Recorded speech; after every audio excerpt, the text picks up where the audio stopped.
بسم اللہ الرحمن الرحیم الحمد للہ رب العالمین الصلاۃ والسلام علی رسولہ الکریم اما بعد فاعوذ باللہ من الشیطان الرجیم رب اشرح لی صدری ویسر لی امری واحلل عقدۃ من لسانی یفقہوا قولی۔ السلام علیکم ورحمۃ اللہ وبرکاتہ۔ آج جو حدیث ہم پڑھنے جا رہے ہیں وہ صحیح بخاری، صحیح مسلم اور ابن ماجہ کی حدیث ہے، یعنی ان تینوں میں موجود ہے۔ العین حق، نظر کا لگنا برحق ہے۔ حمام بن منبہ سے روایت ہے کہ آپ صلی اللہ علیہ وسلم نے فرمایا کہ نظر کا لگ جانا حق ہے، اور رسول صلی اللہ علیہ وسلم نے وشم سے منع فرمایا۔ وشم کہتے ہیں جلد کو گود کر اس میں سرما بھر دینا، یا اس کے اندر جو ہے وہ کوئی بھی کاجل ٹائپ کوئی چیز جو ہے وہ بھر دی جائے تاکہ نظر نہ لگے۔ یعنی نظر کا تعلق،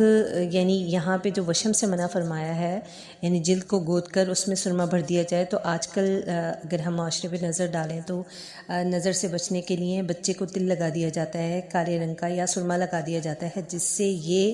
ایک تصور بنا لیا جاتا ہے کہ اس کی وجہ سے نظر نہیں لگے گی۔ تو یہ نظر کا تعلق نہ تو کالے رنگ سے ہے، نہ سرمے سے، نہ کاجل کے تل سے، اور نہ ہی کالی مرغی اور جلی ہوئی کالی مرچوں کے دھوئیں سے ہے۔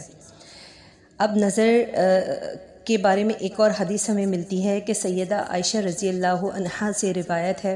کہ رسول صلی اللہ علیہ وسلم نے فرمایا کہ بد نظری سے اللہ تعالیٰ کی پناہ طلب کیا کرو، بلا شبہ نظر لگنا حق ہے۔ یہ ابن ماجہ کی حدیث ہے، اور اس کو علامہ البانی نے صحیح قرار دیا ہے۔ اسی طرح ترمذی کی حدیث ہے کہ اسماء بنت امیس نے عرض کیا کہ اللہ کے رسول صلی اللہ علیہ وسلم جعفر بن طیار کے لڑکوں کو بہت جلد نظر لگ جاتی ہے، تو اس میں دم کراؤں؟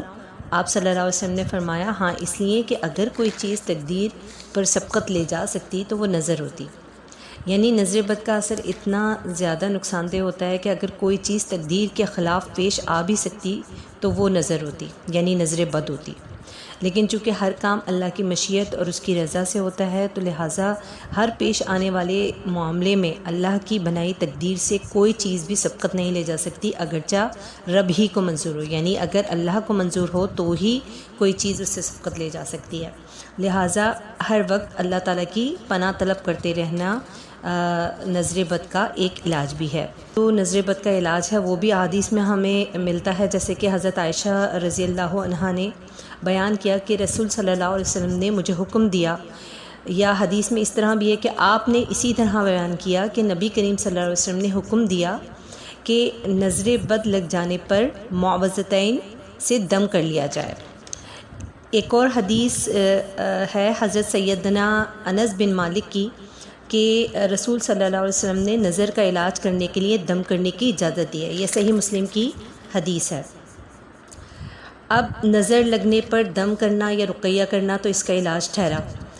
تو نظر کے بارے میں یہ کہ کن لوگوں کی نظر لگ سکتی ہے، تو یہ دو طرح کے لوگ ہو سکتے ہیں۔ ایک وہ لوگ کہ جو دل میں کسی کی بھی خوشی دیکھ کر کے حسد میں مبتلا رہتے ہوں یا نیگیٹیوٹی اندر رکھتے ہوں، اور دوسرے وہ لوگ، یہ لوگ وہ ہوں گے کہ جو ارادتاً کسی سے حسد کرتے ہیں، یا پھر ان تک حسد کے جو بھی ان کے جذبات ہیں، ان کی پرسنالٹی سے وہ نیگیٹو اروما دوسرے تک پہنچتا ہو۔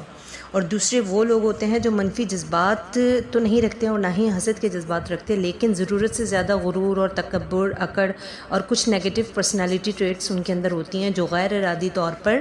ان کی پرسنالٹی کے اروما کے طور پر دوسروں تک پہنچتی ہے، جو نظر بد کہلاتی ہیں۔ تو ہمیشہ